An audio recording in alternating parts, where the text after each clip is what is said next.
யோகி ஒரு police officer. அவருக்கு தமிழ்நாடுவை சேர்ந்த நிலகோண்டா காட்டுக்கு போஸ்டிங் கிடைச்சது. அப்புறம் இந்த காட்டுல தான் சிவப்பு சந்தன மரங்கள் நிறைய இருக்கு. நான் இங்க இருக்கிற வரைக்கும் சிகப்பு சந்தன மரத்தை யாராலையும் கடத்த முடியாது. ஓகே சார், ஆனா அந்த வரதராஜன் அந்த சந்தன மரத்தை கடத்துறதுக்கு ஒவ்வொரு முறையும் ஒவ்வொரு புது வழியை கையாளுறான். இப்ப நான் வந்துட்டேன் இல்ல, அவன் இனிமே ஒரு மரத்தை கூட கடத்தவே முடியாது. நான் ஒரு ஆளே டே அண்ட் நைட் பேட்ரோல் பண்ணுவேன். அது மட்டும் இல்லாம செக் போஸ்ட்ல டியூட்டியில இருக்காரே முகேஷ், அவரு ரொம்ப நேர்மையானவரு. நான் அவர்கிட்ட கொஞ்சம் பேசணும். ஓகே சார், புறப்படுங்க, செக் போஸ்டுக்கு போகணும். கான்ஸ்டபிள் ஃபாரஸ்ட் ஆபீசர் யோகிய செக் போஸ்டுக்கு கூட்டிட்டு வந்தாரு. Hello sir, good morning. நான் உங்களை பத்தி நிறைய கேள்விப்பட்டிருக்கேன், ஆனா முதல் தடவையா இன்னைக்கு தான் பாக்குறேன். தேங்க்யூ. நானும் உங்க நேர்மையை பத்தி ரொம்ப கேள்விப்பட்டிருக்கேன். Thank you sir. நாம வண்டிங்களை இன்னும் நிறைய சோதனை போடணும். இப்போ சிகப்பு சந்தன மரங்கள் நிறைய கடத்தலாகுது. இப்படியே போயிட்டு இருந்தா அந்த மரத்தை பாக்குறதே ரொம்ப கஷ்டமாயிடும் முகேஷ்.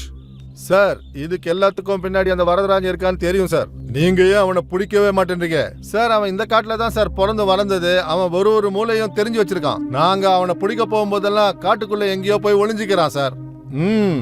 ஆனா சிகப்பு சந்தன மரம் இந்த காட்டை விட்டு இந்த செக் போஸ்ட விட்டு போகாம நம்ம பாத்துக்க முடியும் இல்லையா? எஸ் சார், நான் இன்னும் ஃபோர்ஸ் நிறைய கேட்டிருக்கேன். அடுத்த வாரத்துல இருந்து இன்னும் 2 கான்ஸ்டபிள்ஸ் இந்த செக் போஸ்ட்ல இருப்பாங்க சார். இனிமே சந்தன மரத்தை கடத்த முடியாதுன்னு நான் சொல்றேன் சார்.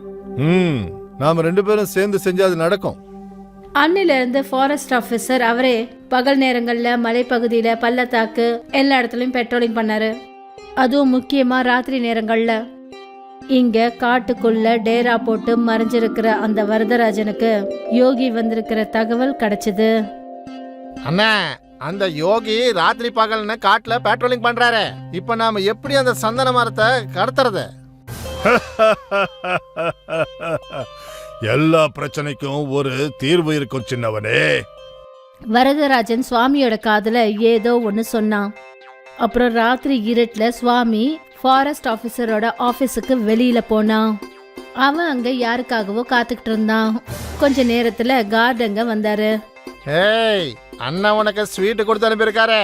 அதுக்கு பதிலா நீங்க நடக்கிற விஷயத்த அப்பப்ப தகவல் அனுப்ப. வாரம் உனக்கு ஸ்வீட் இங்க வந்து சேரும். அப்படியா? அண்ணனுக்கு ரொம்ப நன்றி சொன்னேன்னு சொல்லுங்க. சரி. சுவாமி ரொம்ப சந்தோஷத்தோட அவங்களோட இடத்துக்கு போனான். அப்புறம் வரதராஜன் கிட்ட எல்லா விஷயத்தையும் சொன்னான். இனிமே பாக்குற அந்த ஃபாரஸ்ட் ஆபீசர் நம்மள என்ன பண்றான்னு. ஆமாண்ணா. அன்னைக்கு ராத்திரியில இருந்து வரதராஜனும் அவனோட ஆட்களும் சிவப்பு சந்தன மரத்தை கட் பண்ண ஆரம்பிச்சிட்டானுங்க. அப்புறம் இங்க இருக்கிற கார்டு வரதராஜனுக்கு ஃபாரஸ்ட் ஆபீசர் எந்த லொகேஷன்ல இருக்காருன்னு மெசேஜ் பண்ணி சொல்லுவான். ஃபாரஸ்ட் ஆபீசர் தெற்கு திசையை நோக்கி போகும்போது அப்ப வரதராஜனோட ஆட்கள் வடக்கு திசையில இருக்கிற சிகப்பு சந்தன மரத்தை வெட்டுவாங்க. அப்புறம் யோகி வடக்கு திசையை நோக்கி பெட்ரோலிங் பண்றதுக்கு போகிற சமயத்துல அவங்க தெற்கு திசையில மரங்களை வெட்டிட்டு இருந்தாங்க. இந்த விஷயம் ரொம்ப நாளா நடந்துகிட்டு இருந்தது. ஒரு நாள் என்ன ஆச்சுன்னா, வடக்கு திசையில இருந்து வரதராஜனோட ஆட்கள் சந்தன மரத்தை வெட்டி கொண்டு போயிட்டாங்க. யோகி அந்த இடத்துக்கு போனப்ப யோகியோட கவனம் அப்ப புதுசா வெட்டின அந்த மரத்தோட ஏர் தண்டுகிட்ட போச்சு. இந்த மரம் என்னடா இன்னைக்கு வெட்டுற மாதிரியே தெரியுது. ஆனா நான் தினமும் பெட்ரோலிங் பண்ணிக்கிட்டு தானே இருக்கேன். ஆனா இவனுடைய ஆளுங்கள் வந்து எப்படி இந்த மரத்தை வெட்டிட்டு போறானுங்க? ஏதோ தப்பா தெரியுதே. யோகி எதுவும் பேசாம ஜீப்பை எடுத்துக்கிட்டு தெற்கு திசையை நோக்கி போய்கிட்டு இருந்தாரு. அவரு இந்த இடத்துக்கு போய் சேர்ந்தப்ப கூட அப்பதான் சந்தன மரத்தை வெட்டிட்டு போயிருக்காங்கன்றத அவர் கண்டுபிடிச்சாரு. இந்த மரத்தை இன்னைக்குதான் வெட்டி இருக்காங்க அப்படின்னா இந்த வரதராஜன் சந்தன மரத்தை கடத்திக்கிட்டு தான் இருக்கான்னு நினைக்கிறேன். இத உடனடியா நான் நிறுத்தியாகணும். வண்டிய செக் போஸ்டுக்கு விடுங்க. யோகி ஜீப்ல உட்கார்ந்தாரு. அப்புறம் கார்டு வண்டிய செக் போஸ்ட் கிட்ட ஓட்டிட்டு போனாரு. என்னாச்சு சார்? ஏன் ரொம்ப டென்ஷனா இருக்கீங்க? நான் உங்ககிட்ட தனியா பேசணும். சரி சார், வாங்க சார், உள்ள உட்காந்து பேசலாம். அந்த செக் போஸ்டோட சின்ன அறையில ஃபாரஸ்ட் ஆபீசர் யோகி அப்புறம் இன்ஸ்பெக்டர் முகேஷ் இருந்தாரு. சொல்லுங்க சார், இங்க நாம பேசுறது யாருக்கும் கேட்காது. முகேஷ், இப்பவும் சந்தன மரத்தை காட்டுல வெட்டிக்கிட்டு தான் இருக்காங்க. பெரிய வண்டி ஏதாவது இந்த பக்கம் போச்சா? இல்ல சார், இந்த பக்கம் எதுவும் போல சார். ஆனா நாளைக்கு வரும் சார். காட்டுல ரோடு போடுறதுக்கு மண் எடுத்துட்டு வராங்க. அப்படின்னா அதுலதான் சிகப்பு சந்தன மரம் போகும் சார். நாளைக்கு எப்படியாவது அந்த ட்ரக்கை இந்த செக் போஸ்ட விட்டு தாண்டாம பாத்துக்கிறேன் சார். நான் அந்த வரதராஜனை எப்படியோ பிடிச்சே தீருவேன். சரிங்க சார். இங்க வரதராஜன் தன்னோட இடத்துல என்ன பண்றதுன்னு திட்டம் போட்டுக்கிட்டு இருந்தான். நாளைக்கு மண்ணு கொண்டு போற வண்டியில நாம வெட்டி வச்சிருக்கிற சந்தன மரத்தை கடத்தணும், அப்படிதானே சொல்ற? அதான் இல்ல. இந்நேரம் எல்லா விஷயமும் அந்த ஃபாரஸ்ட் ஆபீசருக்கு தெரிஞ்சிருக்கும். அவன் நமக்காக நாளைக்கு செக் போஸ்ட்ல காத்துக்கிட்டு இருப்பான்.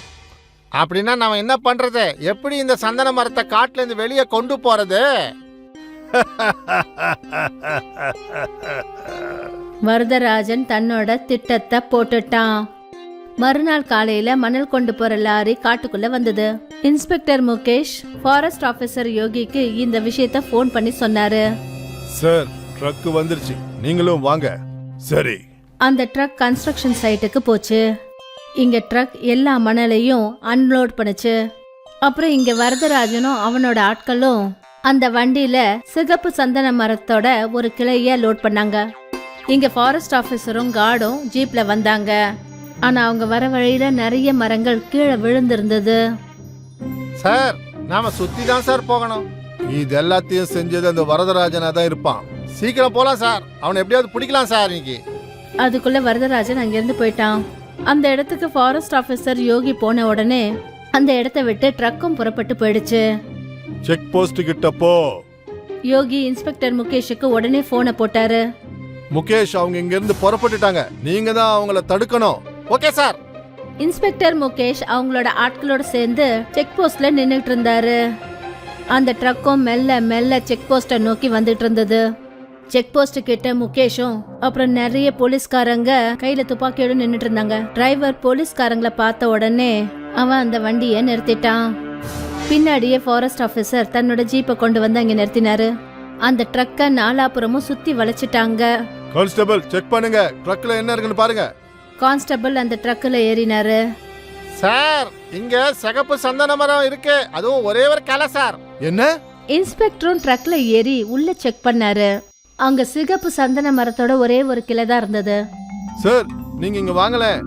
இப்ப ஃபாரஸ்ட் ஆபீசர் யோகியும் அந்த ட்ரக்ல ஏறினாரு. அவரும் இதெல்லாம் பார்த்து ரொம்ப அதிர்ச்சியானாரு. அந்த வரதராஜன் இந்த முறையும் நம்மள நல்லா ஏமாத்திருக்கான். அப்புறம் இங்க வரதராஜன் அவனோட ஆட்களோட அப்புறம் சிகப்பு சந்தன மரங்களோட நதி வழியா சிகப்பு சந்தன மரங்களை காட்டுல இருந்து வெளியே கொண்டு வந்தாங்க. என்ன யாராலையும் தடுக்க முடியாது. சிகப்பு சந்தன மரம் எனக்கு மட்டும்தான்.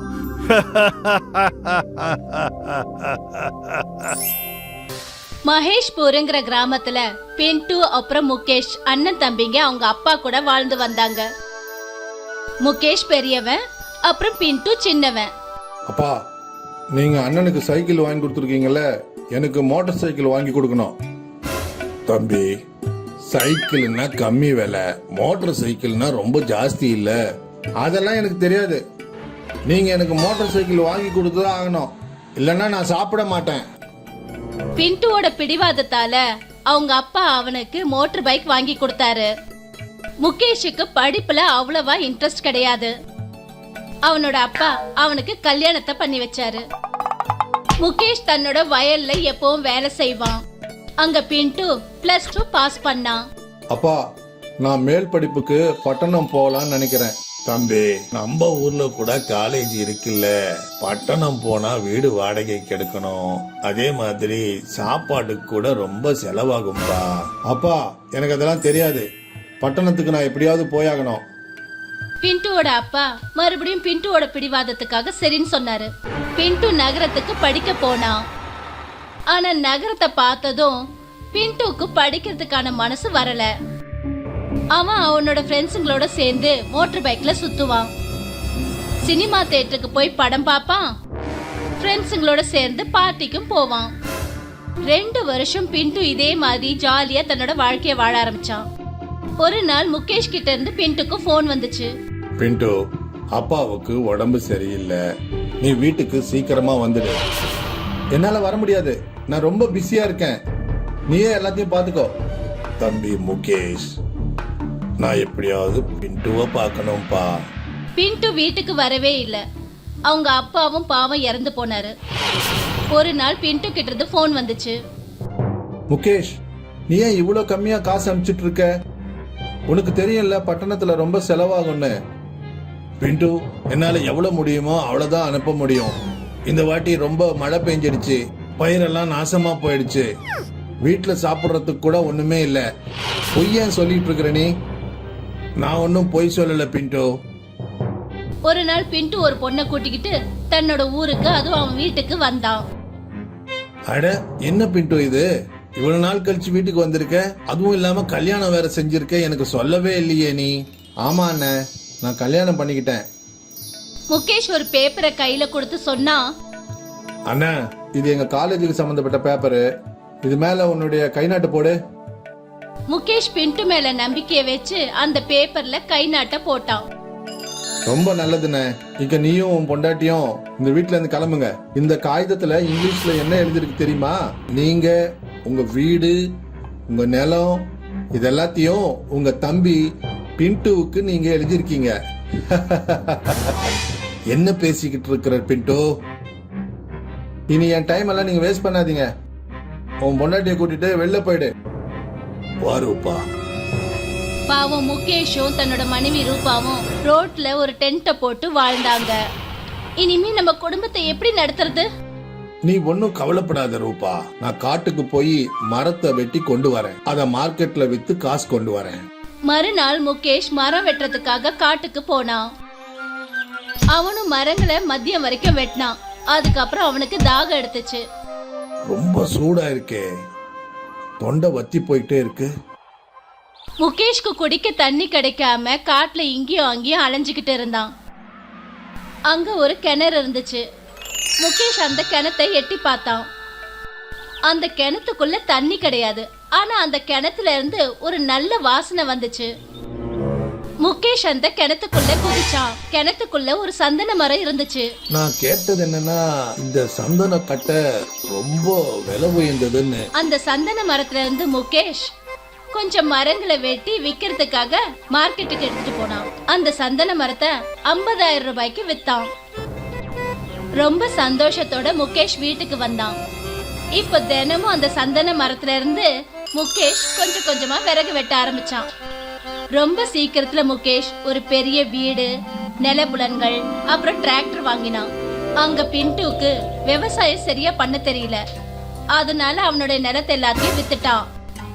கொஞ்ச நாள்ல இருந்த பணம் எல்லாம் செலவாயிடுச்சு. பணத்தை சம்பாரிச்சுக்கிட்டு வா, இல்லன்னா உன்னை டைவர்ஸ் பண்ணிடுவேன். முகேஷ் பணக்காரன் ஆன கதை பின்ட்டு வரைக்கும் தெரிஞ்சு போச்சு. ஒரு ராத்திரி பின்ட்டு ரொம்ப அமைதியா முகேஷோட வீட்டுக்கு வந்தான். முகேஷும் அவருடைய மனைவியும் அந்த நேரம் சாப்பிட்டுக்கிட்டு இருந்தாங்க. பின்ட்டு ஜன்னல் வழியா அவங்க பேசிட்டு இருந்ததை கேட்டான். இன்னைக்கு நாம நல்லா இருக்கோம்னா அதுக்கு காரணமே காட்டுல இருக்கிற அந்த சந்தன மரம் தான். காட்டுல ஒரு பாபா பார்த்தேன். அவர் என்கிட்ட சொன்னாரு, இந்த சந்தன மரத்துக்கு மந்திரஜாலம் இருக்குன்னு. ஓஹோ, அந்த காட்டுல இருக்கிற கிணத்துலதான் சந்தன மரம் இருக்கா? பின்ட்டு காட்டுக்கு போனான். அவன் இங்கேயும் அங்கேயும் சுத்தி சுத்தி கடைசியில அந்த கிணத்துக்கிட்ட சேர்ந்தான். அதோ அந்த சந்தன மரம். பின்ட்டு கிணத்துக்குள்ள குதிச்சான். ஆனா அந்த சந்தன மரம் உடனே காணாம போயிடுச்சு. அப்புறம் கிணத்துல தண்ணி நிறைஞ்சது. பாவம் பின்ட்டுக்கு நீந்த தெரியாது. அதனால தண்ணியில முழுகி அப்படியே இறந்து போனான். ஜக்குங்கிறவரு ஒரு நியாயமான நேர்மையான ஒரு உழைப்பாளி. ஆனா அவரு ரொம்ப ஏழ்மையானவரு. அவரு ஒரு குடிசையில தன்னோட மனைவி கௌரி கூட தன்னுடைய வாழ்க்கைய ஓட்டிக்கிட்டு இருந்தாரு. வீட்ல அரிசி தீர்ந்து போச்சு. நாளைக்கு சாப்பாட்டுக்கு நான் என்னங்க செய்யறது? அவங்க வீட்டுக்கு பக்கத்துல இருந்த ஒரு பணக்கார பொம்பளை எப்பவுமே அவங்க ஏழ்மையை வச்சு கிண்டல் பண்ணிக்கிட்டே இருப்பா. நீங்க என்ன இப்படி எல்லாம் சாப்பாடு சாப்பிடுறீங்க?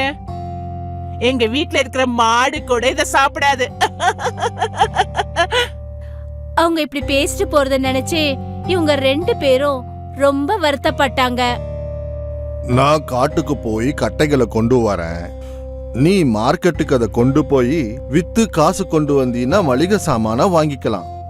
ஜக்கு காட்டுக்கு போனாரு. கொஞ்சம் கொஞ்சமா விறக வெட்டி சேகரிச்சு வச்சாரு. அவர் ஒரு பெரிய மரத்துல இருக்கிற விழுதுகளை வெட்டுறதுக்காக போனாரு. வெட்டுறதுக்கு கோடாலிய ஓங்கும் போது அப்போ அவருக்கு ஒரு குரல் கேட்டுச்சு. என்ன வெட்டாதீங்க, என்ன வெட்டாதீங்க, என்ன வெட்டாதீங்க. இது யாருடைய குரல்? யார் இருக்காங்க அங்க? நான் தான், உன் முன்னாடி நிக்கிற இந்த மரம்தான். அந்த மரம் பேசுறத கேட்ட உடனே அவருக்கு ரொம்ப ஆச்சரியமாயிடுச்சு.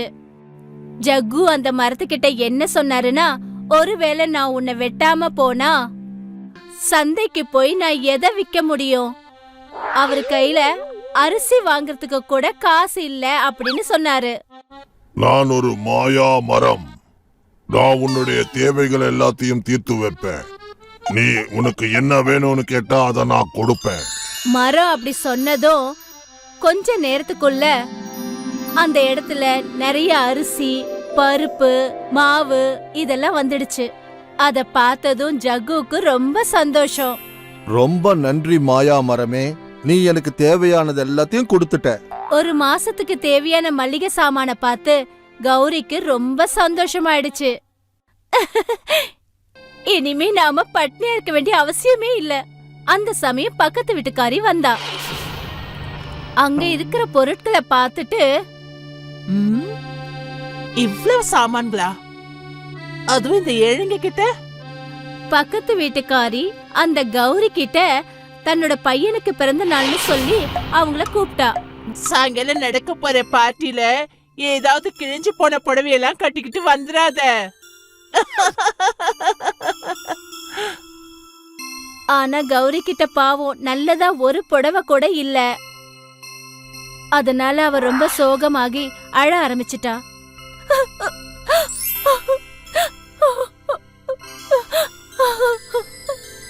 அழுவாத கௌரி. கவலையில இருக்கிற இந்த ஜக்கு புது சேலை வாங்கறதுக்கு என்ன பண்ண முடியும்? இப்படி யோசிச்சுக்கிட்டே அவரு காட்டுக்கு போனாரு. அந்த மந்திர மரம் அவரை பார்த்து, எதுக்கு இவ்வளவு சோகமா இருக்கேன்னு கேட்டுச்சு. என் மனைவி கிட்ட ஒரு நல்ல புடவை கூட இல்ல. நான் அவளுக்கு நல்ல புடவைய கொண்டு வந்து எங்கேருந்து கொடுக்கறது? ஓ, இவ்வளவுதானா? நீ என்ன வேணும்னு கேட்டாலும் அது உனக்கு கிடைக்கும். அந்த மந்திர மரம் இப்படி சொன்னதும் அந்த இடத்துல ஒரு புது புடவை வந்துச்சு. ஜக்கு அந்த புது புடவைய பார்த்ததும் ரொம்ப சந்தோஷப்பட்டாரு. அவர் அந்த மரத்துக்கு தன்னோட நன்றிய சொல்லிட்டு அந்த புடவைய தன் கையில எடுத்துக்கிட்டு அவர் வீட்டுக்கு போயிட்டாரு.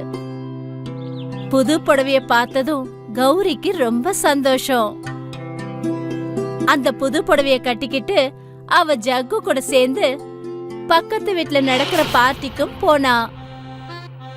கௌரி அழகான புடவை கட்டியிருக்கிறத பார்த்துட்டு அந்த பார்ட்டிக்கு வந்த எல்லா விருந்தாளிகளும் கௌரிய பாராட்டுனாங்க. இந்த புடவையில பாக்குறதுக்கு நீ ரொம்ப அழகா இருக்க. கௌரிய எல்லாரும் பாராட்டுறத பார்த்து அந்த பக்கத்து வீட்டுக்காரிக்கு பொறாம ஜாஸ்தி ஆயிடுச்சு. நான் என்ன நினைச்சேன்னா, எல்லாரும் இவங்களோட ஏழ்மைய பார்த்து எல்லாரும் அவளை கிண்டல் பண்ணுவாங்கன்னு நினைச்சேன். ஆனா இவங்க எல்லாரும் என்னடனா இவளை பாராட்டிக்கிட்டு இருக்காங்க. பொறாம பிடிச்ச அந்த பக்கத்து வீட்டுக்காரி அவளோட தங்க வளையல மறைச்சு வச்சுட்டா. அப்புறம் கௌரி தான் அந்த தங்க வளையல திருடிட்டான்னு பழி அவ மேல போட்டுட்டா. அது மட்டும் இல்லாம எல்லாரும் முன்னாடியும் அவளை அவமானப்படுத்தி பேசினா. பாருங்க பாருங்க, இந்த கௌரி என்னுடைய வளையல திருடிட்டா.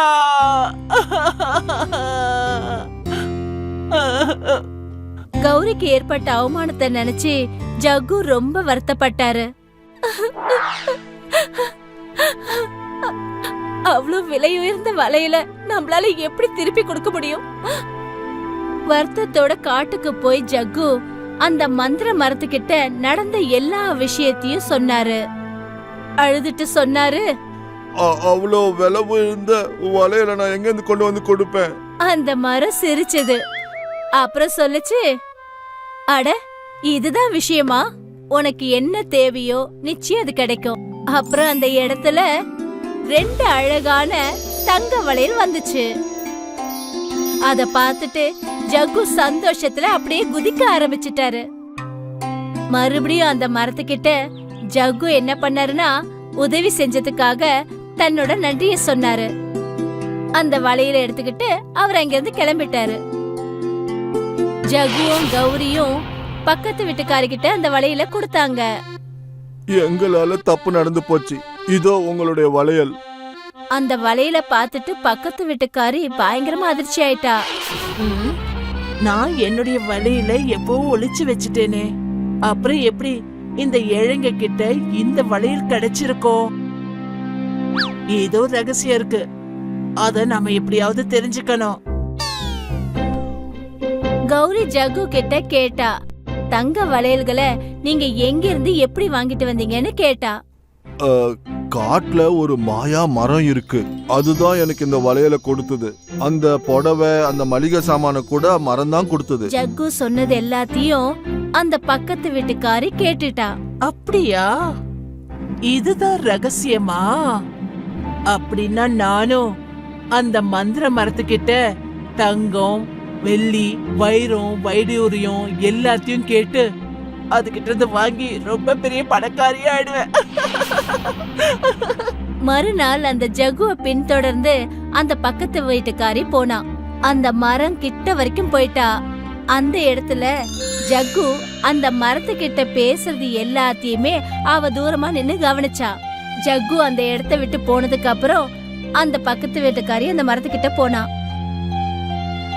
மந்திர மரமே, இங்க பாரு, நான் கேக்குறது எல்லாத்தையும் உடனே நீ கொடுத்தாகணும். அப்படி அவ கேட்ட உடனே அந்த மரம் என்ன பண்ணுச்சுன்னா அவ கேட்ட மாதிரி தங்க நெக்லஸ் அந்த இடத்துல கொடுத்துச்சு. பக்கத்து வீட்டுக்காரி இத பார்த்துட்டு சந்தோஷத்துல பைத்தியமாயிட்டா. ஆனா அந்த நெக்லஸ் அவ கழுத்துல போட்ட உடனேயே அந்த நெக்லஸ் பாம்பா மாறிடுச்சு. அவ அந்த பாம்பை பார்த்துட்டு பயந்து கத்த ஆரம்பிச்சிட்டா. அவ அந்த பாம்பை கழுத்துல இருந்து தூக்கி போட்டுட்டா. அப்புறம் அவ அந்த மந்திர மரத்தை பார்த்து கேட்டா, எதுக்காக பாம்பை கொடுத்தேன்னு. ஆனா ஜகுக்கு மட்டும் அவர் ஆசைப்பட்ட பொருட்கள் எல்லாத்தையும் கொடுத்தேன்னு கேட்டா. அதுக்கு அந்த மரம் என்ன சொல்லுச்சுன்னா, ஜகு பாவம், அவருக்கு தேவையான பொருட்களை மட்டும்தான் கேட்டாரு, அது அவருக்கு ரொம்ப அவசியமான பொருட்கள்னு சொல்லுச்சு. ஆனா பக்கத்து வீட்டுக்காரி பேராசைப்பட்டு பொருட்களை கேட்க ஆரம்பிச்சிட்ட, பேராசை பெரும் நஷ்டங்கிற மாதிரி உனக்கு பாம்ப கொடுத்தேன்னு சொல்லுச்சு. இத கேட்டதுக்கு அப்புறம் அந்த பக்கத்து வீட்டுக்காரி ரொம்ப கோவமாயிட்டா. நான் உன்னை எரிக்க போறேன். பக்கத்து வீட்டுக்காரி என்ன பண்ணான்னா நெருப்பு எடுத்துட்டு வந்து அந்த மரத்தை எரிக்கிறதுக்காக முயற்சி பண்ணா. ஆனா அந்த மரம் எரியவே இல்ல. அதுக்கு பதிலா பக்கத்து வீட்டுக்காரி கட்டியிருந்த சேலையில நெருப்பு எரிய ஆரம்பிச்சிடுச்சு. அவ தன்னை காப்பாத்திக்கிறதுக்காக இங்கேயும் அங்கேயும் பயந்து ஓட ஆரம்பிச்சா. இந்த கதையில இருந்து நாம என்ன தெரிஞ்சுக்கிட்டோம்னா, அதாவது நியாயமா, நேர்மையா, உண்மையா உழைச்சோம்னா அவங்களுக்கு தேவையான எல்லா பொருட்களும் நிச்சயமா கிடைக்கும். ஆனா பேராசை பிடிச்சவங்களுக்கு நிச்சயமா எதுவும் கிடைக்காது. ஏன்னா பேராசைக்கு எந்த ஒரு முடிவும் இல்ல. பேராசை அதிகமா ஆயிடுச்சுன்னா அவங்களுக்கு ஆபத்தும் அதிகமாயிடும். இதுதான் பக்கத்து வீட்டுக்காரிக்கு நடந்துச்சு. ஒரு காலத்துல ஒரு விவசாயி இருந்தான். அவன்கிட்ட நிறைய வயல் பூமி இருந்தது. ஆனா அவனோட பயிருக்கு சரியான விலை கிடைக்க மாட்டேங்குது. இதனால அவன் ரொம்ப நொந்து போயிருந்தான். போன வாட்டி விளைச்சலுக்கு நல்ல விலை கிடைக்கல, என்ன பண்றது? இந்த வாட்டி என்ன போடட்டும்? விவசாயி தன்னோட மனைவி கிட்ட போனான். நான் ஒன்று கேட்கணும். சொல்லுங்க, என்ன விஷயம்? விதைய விதைக்கிற நேரம் வந்தாச்சு. இந்த வாட்டி என்ன போடுறது? எப்பவுமே நட்டுறதையே தான். ஆனால் அதில் எனக்கு லாபமே கிடைக்க மாட்டேங்குது. போன வாட்டி நீயே பார்த்தல்ல எல்லாமே எப்படி போச்சுன்னு. ஆனா நாம வேற என்ன பண்ண முடியும்? நான் என்ன யோசிக்கிறேன்னா, இந்த வாட்டி நாம விதைக்காத ஏதாச்சும் விதைக்கணும். என்ன, நீங்க தப்பி தவறி ஏதாவது கஞ்சா செடிகளை நட்ட போறீங்களா என்ன? அட இல்லை இல்லை, அதெல்லாம் இல்லை. நீ வெள்ளை சந்தனத்தை பற்றி கேள்விப்பட்டிருக்கியா? வெள்ளை சந்தனமா? அட ஆமா, நான் இத பத்தி ரொம்ப கேள்விப்பட்டிருக்கேன். அந்த மரம் ரொம்ப விலை மதிப்புள்ளதாமே. அதோட கட்டையை வித்து நாம நல்லா சம்பாதிக்கலாம். ஆனா அதோட விவசாயம் பண்றது ரொம்ப கஷ்டங்க. அதுவும் சரிதான். வெள்ளை சந்தனத்தை விளைய வைக்கிறதுக்கு நிறைய டைம் ஆகும், ஆனா லாபம் நல்லா கிடைக்கும். சரி, அப்போ இந்த வாட்டி நம்மளோட வயல்ல வெள்ளை சந்தனத்துக்கான பயிரை வளர்ப்போம். நான் மார்க்கெட்ல போய் செடியெல்லாம் வாங்கிட்டு வரேன். விவசாயி மார்க்கெட்டுக்கு போனான். அப்புறம் அந்த இடத்துல இருந்து நிறைய வெள்ளை சந்தனத்துக்கான செடிகளை எடுத்துட்டு வந்தான். விவசாயியும் விவசாயியோட மனைவியும் சேர்ந்து அந்த செடிகளை வயல்ல நட்டினாங்க. பாருங்க, எல்லாத்தையும் நட்டிட்டோம். இப்போ இத நல்லபடியா பாத்துக்கிறது நம்மளோட பொறுப்பு. அப்பதான் மரம் நல்லா விளையும். நாம இதுக்கு நல்லா தண்ணிய பாய்க்கலாம். அப்புறம் சரியான நேரத்துக்கு உரத்தையும் போடலாம். விவசாயியும் அவனோட மனைவியும் கிணறுல இருந்து தண்ணியை எடுத்து அந்த செடிகளுக்கு ஊத்தினாங்க. அவங்க 2 பேரும் அந்த செடிகளை ரொம்ப நல்லா கவனிச்சுக்கிட்டாங்க. செடிங்க கொஞ்சம் கொஞ்சமா வளர்ந்துட்டு இருக்கு. இப்போ இதுக்கு நிறைய சாப்பாடு தேவை. மார்க்கெட்டுக்கு போய் உரத்தை எடுத்துட்டு வாங்க. சரி, 2 பேருமே ஒன்னா போலாம். நிறைய இருக்கும், தனியா எடுத்துட்டு வர முடியாது. அப்புறம் அவங்க 2 பேரும் மார்க்கெட்டுக்கு போனாங்க. அப்புறம் அங்க இருந்து 2 பெரிய மூட்டைகளை எடுத்துட்டு வந்தாங்க. 2 பேரும் சேர்ந்து செடி வேர்கள்ல சின்ன சின்ன குழிகளை தோண்டினாங்க. அப்புறம் அதுல உரத்தை போட்டாங்க. இங்க சின்ன சின்ன புல்லெல்லாம் வந்துகிட்டே இருக்கு, நாம அதை புடுங்கி போடணும். ஆமா, அப்பதான் நம்மளோட செடிங்க நல்லபடியா வளரும். விவசாயியோட மனைவி ஒரு மண்வெட்டியால செடிகளை சுத்தி இருக்கிற புல்லை எடுத்துக்கிட்டு இருந்தா. அப்புறம் விவசாயி கிணறுல இருந்து தண்ணியை எடுத்துட்டு வந்து செடிகளுக்கு ஊத்திட்டு இருந்தான். மெதுவா காலம் கடந்து போச்சு. அப்புறம் வெள்ளை சந்தனத்துக்கான செடிகள் வளர ஆரம்பிச்சது. அடேங்கப்பா, நம்ம உழைப்புக்கு பலன் தெரியுது. பாரு, செடியெல்லாம் எவ்வளவு பெருசாயிருச்சுன்னு. ஆமா, இந்த வாட்டி நீங்க ரொம்ப நல்லா யோசிச்சிருக்கீங்க. இதுல நஷ்டமே இருக்காது, ஆனா கொஞ்சம் கஷ்டப்பட வேண்டியிருக்கும். அத நாம 2 பேரும் சேர்ந்து பண்ணியே தீருவோம். கண்டிப்பா. நாம விவசாயிங்க, நாம கஷ்டப்படலனா யாரு கஷ்டப்பட போறாங்க சொல்லு. அப்புறம் காலம் போக போக செடிங்களும் நல்லா வளர்ந்துட்டு இருந்தது. அப்புறம் எல்லாத்துக்குமே நிறைய கிளைகளும் இலைகளும் வளர்ந்தது. நாம வயல 4 பக்கமும் கண்டிப்பா வேலி போடணும், இல்லனா காட்டு விலங்கெல்லாம் வந்து எல்லா இலையும் சாப்பிட்டு போட்டுரும். ஆமாங்க, நாம இன்னைக்கு வேலைய ஆரம்பிக்கலாம். இல்லனா நம்ம பட்ட கஷ்டம் எல்லாம் வீணா போயிடும். விவசாயியும் அவனோட மனைவியும் சேர்ந்து வயலுக்கு எல்லா பக்கமும் வேலிய போட்டுட்டு இருந்தாங்க. 2 பேரும் கடும் வெயில்லையும் வேலை செஞ்சுக்கிட்டு இருந்தாங்க. பாத்துக்கிட்டே இரு, ஒரு நாள் இல்லனா ஒரு நாள் இதோட பலன் பெருசா கிடைக்கும். ஆமாங்க, கண்டிப்பா. விவசாயியும் அவனோட மனைவியும் சேர்ந்து அவங்களோட வயலுக்கு 4 பக்கமும் வேலிய நல்லபடியா போட்டுட்டாங்க. இதால எந்த விலங்காலையும் கூட பயிரை நஷ்டப்படுத்த முடியாது. இப்போ இது பெருசாகிற வரைக்கும் நாம காத்திருக்கணும். நாம 2 பேரும் இத நல்லா பாத்துக்கிட்டோம். அதனால செடிங்க சீக்கிரமா வளர்ந்துரும். கொஞ்சம் கொஞ்சமா காலம் கடந்து போச்சு. இப்போ செடிகளும் மரங்களா மாறி போச்சு. இப்போ அந்த மரக்கட்டைகளை வெட்டுறதுக்கான சரியான நேரமும் வந்துச்சு. அப்பதான் ஒரு நாள் ஒரு பாம்பாட்டி விவசாயியோட வயல் பக்கமா போயிட்டு இருந்தான். அவனுக்கு சந்தனத்தோட நறுமணம் வந்துட்டு இருந்தது. அட, சந்தனத்தோட வாசம் நல்லா வீசுதே. யாரோ இங்க மரத்தை வளர்க்கறாங்க போல. பாம்பாட்டி அக்கம் பக்கம் பார்த்தான். அப்புறம் அந்த வேலிக்கு பின்னாடி அவனுக்கு வயல் தென்பட்டது. அங்க வெள்ளை சந்தனத்துக்கான மரங்கள் வெட்டப்படுறதுக்கு தயாரா இருந்தது. இத பார்த்து பாம்பாட்டிக்கு பேராசை வந்தது. ஓஹோ, இதானா? அதோட கட்டையெல்லாம் நான் விக்கிறேன். பாம்பாட்டி தன்னோட கூடையில இருந்து ஒரு பாம்பை வெளியில எடுத்து அத வெள்ளை சந்தன மரத்து மேல விட்டுட்டு போயிட்டான். பாம்புக்கு சந்தனத்தோட வாசம் ரொம்பவே பிடிச்சு போச்சு. அதனால அது அந்த மரத்தோடையே சுருண்டுக்குச்சு. இப்ப அந்த விவசாயி மரத்தை வெட்ட வருவான், பாம்பை பார்த்து பயந்துருவான். அதுக்கப்புறம் நானு இந்த மரத்தை வித்துருவேன். அப்பதான் விவசாயியும் விவசாயியோட மனைவியும் வயலுக்கு வரத பாம்பாட்டி பார்த்தான். அவன் ஒரு மரத்துக்கு பின்னாடி போய் ஒளிஞ்சுக்கிட்டான். விவசாயியும் விவசாயியோட மனைவியும் வயல்கிட்ட வந்தாங்க. அவங்க அந்த மரத்து மேல ஒரு பாம்பு சுருண்டு இருக்கிறத பார்த்தாங்க. அத பார்த்ததும் விவசாயியோட மனைவி கத்த ஆரம்பிச்சுட்டாங்க. பாம்பு, பாம்பு, பாருங்களேன், அந்த மரத்துக்கு மேல பாம்பு இருக்கு, பாருங்க. பாம்பு இப்படி மரத்து மேல சுருண்டு இருக்கிறத பார்த்து விவசாயியும் பயந்துட்டாரு. இப்ப நம்ம மரத்தை எப்படி வெட்டுறது? இந்த பாம்பு மரத்தை விட்டு போகாது போலியே. ஐயோ, நம்ம கஷ்டப்பட்டதெல்லாம் வீணா போயிருமோ? அட கடவுளே, இப்போ நாம என்ன செய்யறது? வா, வீட்டுக்கு போலாம், அப்புறம் பாத்துக்கலாம். விவசாயியும் விவசாயியோட மனைவியும் சோகமா வீட்டுக்கு போயிட்டு இருந்தாங்க. அவங்க இப்படி திரும்பி போகிறத பார்த்து பாம்பாட்டி சந்தோஷப்பட்டான். அட என்னோட ஐடியா ஒர்க் அவுட் ஆயிருச்சு. 2 பேரும் பயந்து ஓடிட்டாங்க. இப்போ இந்த மரத்தை வித்து நான் நிறைய சம்பாதிக்க போறேன். பாம்பாட்டி ரம்பத்தை எடுத்துட்டு வந்து மரத்தை வெட்ட பார்த்தான். ஆனா அவன் அந்த மரத்தை வெட்ட போனப்போ அந்த பாம்பு அவனை பார்த்து சீர ஆரம்பிச்சது. நீ என்னைய பயமுறுத்துறியா? நான் உன்னோட ஓனர். ஓனர் யாருன்னு உனக்கு தெரியல? பாம்பாட்டி அந்த பாம்பை மரத்துல இருந்து எடுக்க முயற்சி செஞ்சான். ஆனா அந்த பாம்பு மரத்தை பலமா புடிச்சுக்கிட்டு இருந்தது.